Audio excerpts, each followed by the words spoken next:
ആലപ്പുഴ മാന്നാറിൽ കണ്ടെത്തിയത് മൃതദേഹാവശിഷ്ടം തന്നെ എന്ന് സെപ്റ്റി ടാങ്ക് കുഴിച്ച സോമൻ 24നോട്. കല്ലുവരെ ദ്രവിച്ചു പോകാൻ ശേഷിയുള്ള രാസപദാർത്ഥം ടാങ്കിൽ നിക്ഷേപിച്ചിരുന്നു എന്ന് പറയുകയാണ് സോമൻ. സത്യം തെളിയുമെന്നും സോമൻ 24നോട് പറഞ്ഞു.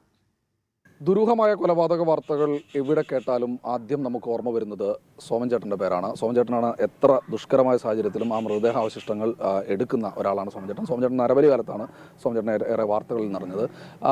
സോമൻ ചേട്ടാ, ഇന്നലെ ഈ മാന്നാറിലെ കൊലപാതകം, ദുരൂഹമായൊരു കൊലപാതകം, അവിടെ എന്തെങ്കിലും നമുക്ക് കണ്ടെത്താൻ കഴിഞ്ഞിട്ടുണ്ടോ? സാറിന് ഒരു ടാങ്കിൻ്റെ മണ്ടയ്ക്ക് ഈ വേസ്റ്റുകൾ ഇടാറില്ല.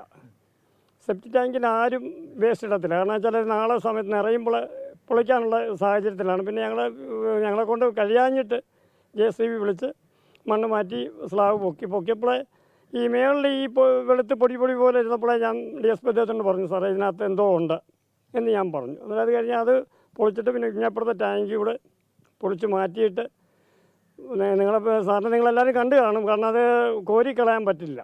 കാരണം ഈ എന്തായാലും ഉണ്ടെങ്കിൽ തന്നെ ഇത് മേളി കൊമളിച്ചു. അതുപോലെ കെമിക്കൽ ഇറക്കിയിട്ടുണ്ട്. അതായത് കല്ല് വരെ പൊടിയുന്ന കെമിക്കൽ ഇതിനകത്ത് ഇറക്കിയിട്ടിരിക്കുക. അതായത് മേളി കണ്ടത് ഒന്ന് തൊട്ടപ്പോഴേ പൊടി മനസ്സിലായപ്പോഴേ ഞാൻ ഈ അസ്ഥിയുടെ പൊടി എനിക്ക് ചോദിനറിയാം. അസ്ഥിയുടെ പൊടിയാണെന്നുള്ള മനസ്സിലായി. ഞാൻ ഒരു സൈഡിൽ നിന്ന് അത് മൊത്തം മലമാണ്.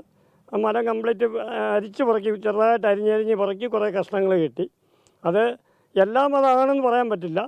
എന്തായാലും ന്യായമായിട്ടുള്ളത് കിട്ടിയിട്ടുണ്ട്. എന്തായാലും പോലീസിനെ സംബന്ധിച്ചിടത്തോളം ഒരു ദുഷ്കരമായ കേസ് തന്നെയാണ്. അക്കാര്യത്തിൽ യാതൊരു തർക്കമില്ല. 15 വർഷമാണ്. ദൈവം തമ്പുരാൻ എവിടെയെങ്കിലും ഒരു തുമ്പില്ലാതിരിക്കത്തില്ല. ഏത് കേസിനായാലും ദൈവം തമ്പുരാൻ ഒരു തുമ്പ് കാണിച്ചു തരും. കാരണം സത്യം തെളിയണം. പ്രതികളെ പൂർണ്ണമായിട്ട് പിടിക്കുമെന്ന് ചേട്ടന് തോന്നുന്നുണ്ടോ? ഇപ്പോൾ പ്രതികളെ പിടിക്കണം, പിടിച്ചേ പറ്റൂ. കാരണം ഇങ്ങനെ ഭർത്താവായാലും ഇങ്ങനെയൊക്കെ ചെയ്യുന്നവരെ പിടിച്ചേ പറ്റൂ. സഞ്ജയ് ഇക്ബാലിനൊപ്പം ശ്രീകുമാരൻ, 24 പത്തനംതിട്ട. അപ്പോൾ ചെയ്യുന്ന ദുഷ്കരമായ ജോലിയാണെങ്കിൽ കൂടിയും ആ കേസ് അന്വേഷണത്തിൽ നിർണായകമായ പങ്ക് സോമൻ ചേട്ടനുണ്ട്. സത്യത്തിന്റെ ഒരു ദൂതനായി സോമൻ ചേട്ടൻ കൂടെ സഞ്ചരിക്കുകയാണ്. അദ്ദേഹം പറയുന്നതനുസരിച്ചാണെങ്കിൽ അത് തീർച്ചയായിട്ടും അത് അങ്ങനെ തന്നെ സംഭവിച്ചിട്ടുണ്ട്. ദൈവം തമ്പുരാൻ ഒരു തെളിവെവിടെയും വെച്ചിട്ടുണ്ട്. ദൈവത്തിന്റെ കയ്യൊപ്പം എന്നൊക്കെ ഓരോരുത്തർ നമ്മളിപ്പോൾ സിനിമയിലൊക്കെ ആണെങ്കിലും അല്ലെങ്കിൽ ഇൻവെസ്റ്റിഗേഷൻ നടത്തുന്നവരൊക്കെ പറയുന്നത് കേൾക്കാറുണ്ടല്ലോ. അപ്പോൾ അത് തന്നെയാണ്.